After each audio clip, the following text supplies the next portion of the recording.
Welcome to the Deep Dive, where we cut through the noise to get you straight to the most important insights. Today, we're plunging into the exciting, well, sometimes opaque world of corporate finance. And not just any company. No, definitely not. We're talking about a key player at the forefront of India's defense and space technology sector.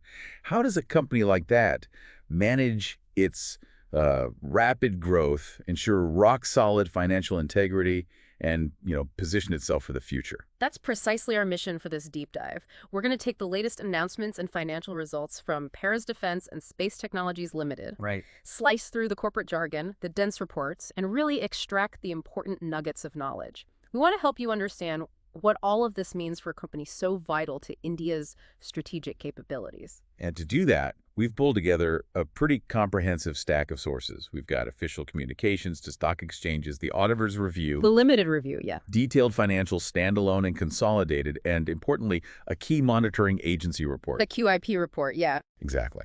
So let's unpack this. Okay, so that board of directors meeting on Friday, July 25th, it was clearly a busy one for Paris Defense.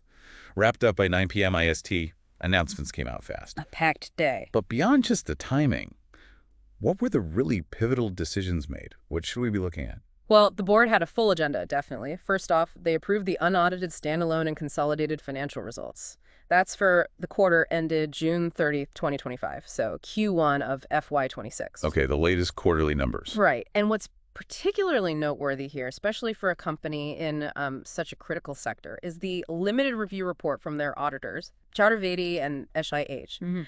It came with an unmodified opinion. Ah, that's the key phrase. It really is. For a defense contractor, this isn't just a green light. It builds, immense confidence, financial integrity, operational stability that's paramount for government contracts, partnerships. Crucial endorsement then. They also greenlit their 16th annual general meeting, the AGM. That's set for August 21st, virtual again. Seems standard practice now, the virtual AGM. It does. And importantly, the board of directors report for the full financial year ending March 31st, 2025 was also approved. Yeah. So that sets the stage for the big annual disclosure. Yep. And for shareholders, a few key things.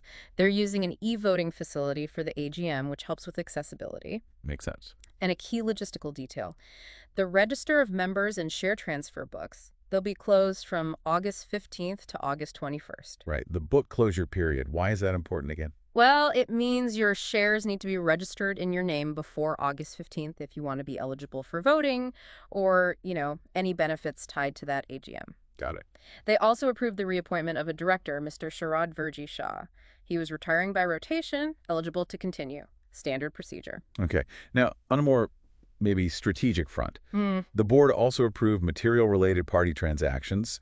These were between Paris Defense itself and an associate company, Paris Technologies. What's the significance there? Why does that need specific board approval?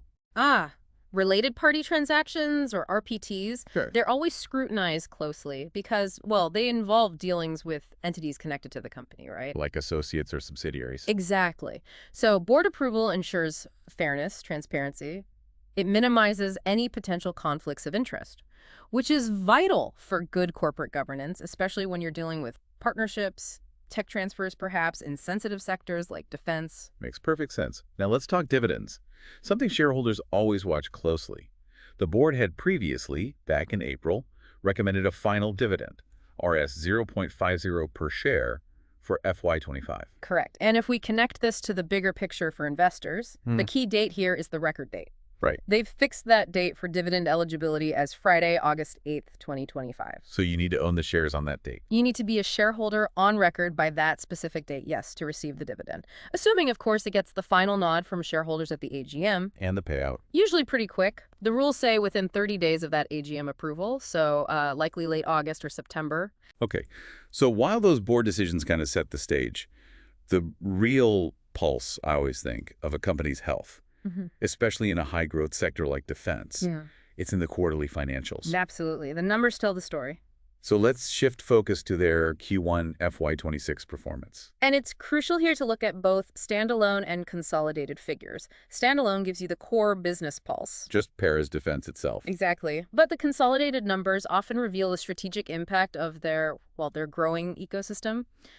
Subsidiaries, associates. Right, the whole group. Let's start with revenue then. Standalone. Standalone revenue from operations was Rs 8,741 lakhs, so about 87.4 crores for Q1 FY26. And how does that compare? Pretty good year on year. If you look at Q1 last year, FY25, it was around 77.6 crores, so that's, what, about 12% growth? Healthy. Okay. But sequentially, compared to the last quarter. Sequentially, there's a slight dip.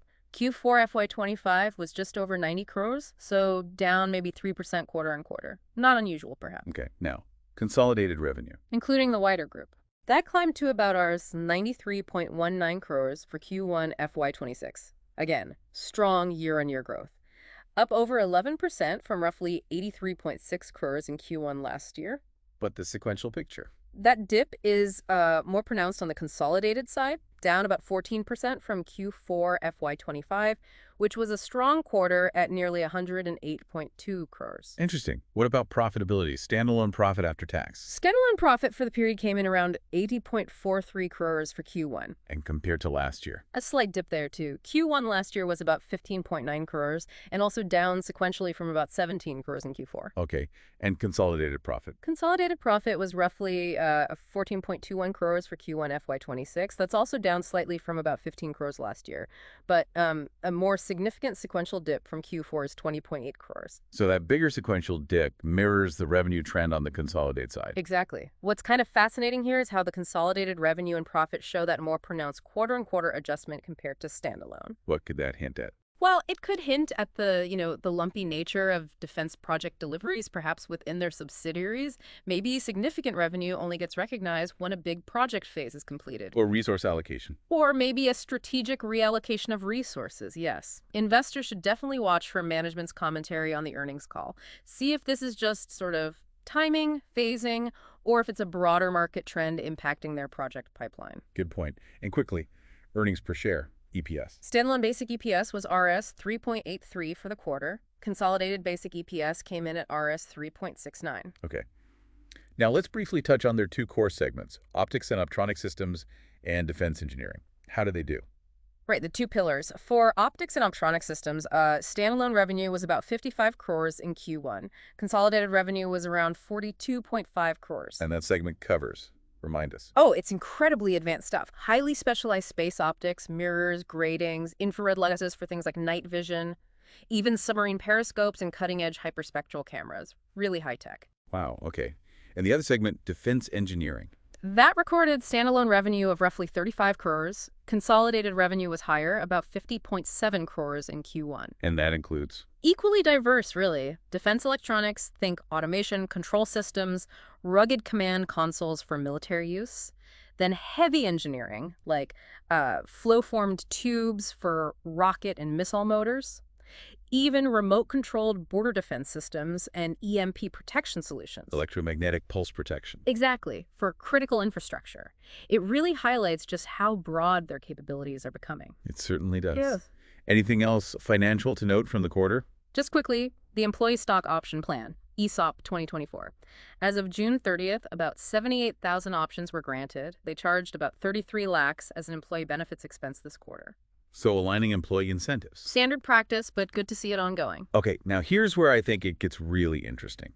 Beyond the routine financials, there was that significant event from last year, the Qualified Institutional Placement, or QIP. Ah, yes, the QIP. This is a powerful way for companies to raise serious capital from institutional investors. And what's absolutely critical is how transparently they use those funds. Precisely. And Paris Defense did this QIP between October 1st and 7th, 2024. They allotted just over 1.29 million equity share. Quite a premium, right? Yes, Rs 1,035 premium per share. So in total, they raised about Rs 135.18 crores gross. That's a substantial sum, especially for a company their size. And interestingly, the actual net proceeds came in a little higher than they first estimated. That's right. Came in at Rs 130.987 crores net because the actual costs related to the offer, the expenses, were slightly lower than they'd budgeted. A small detail, maybe, but it speaks to good cost management. It does, and it raises that really important question. When a company raises that kind of cash, How do you, as an investor, ensure transparency? How do you know the money was used properly? Enter the monitoring agency. Exactly. That's where the monitoring agency report comes in. ICRA Limited, a very well-respected agency, was appointed specifically to oversee how these QIP funds were utilized. And their conclusion. Their core finding is, frankly, a strong affirmation for investors. Quote, "No deviation. The utilization of the issuance proceeds is in line with the objects of the issue." Okay, no deviation. That's clear. Very clear. And they explicitly stated that the funds have been fully utilized as of June 30th, 2025. This isn't just, ticking a box. It fundamentally reinforces investor confidence in their capital management discipline. That's excellent news. So where did the money go? What were the stated objects of the issue? Two main things. The vast majority, Rs 120 crores, was earmarked for funding working capital requirements. Which is essential for? Day-to-day operations, funding inventory, receivables, basically scaling up to handle bigger projects, essential fuel. And the rest. The remaining portion, which ended up being about Rs 10.99 crores after the expense adjustment, was allocated for general corporate purposes, or GCP. Okay, GCP. How did they break that down? They did. The monitoring report shows how those GCP funds were used. It includes capital expenditures in the second half of last financial year, FY25. That amounted to nearly Rs 3.84 crores. So investing in plant, machinery, maybe new facilities? Presumably, yes. Yeah. Spending their infrastructure capabilities. And the remaining funds from that GCP pot, totaling over Rs 7.15 crores, were also strategically deployed back into working capital. Some in Q4 last year, and the rest in this latest quarter, Q1 FY26.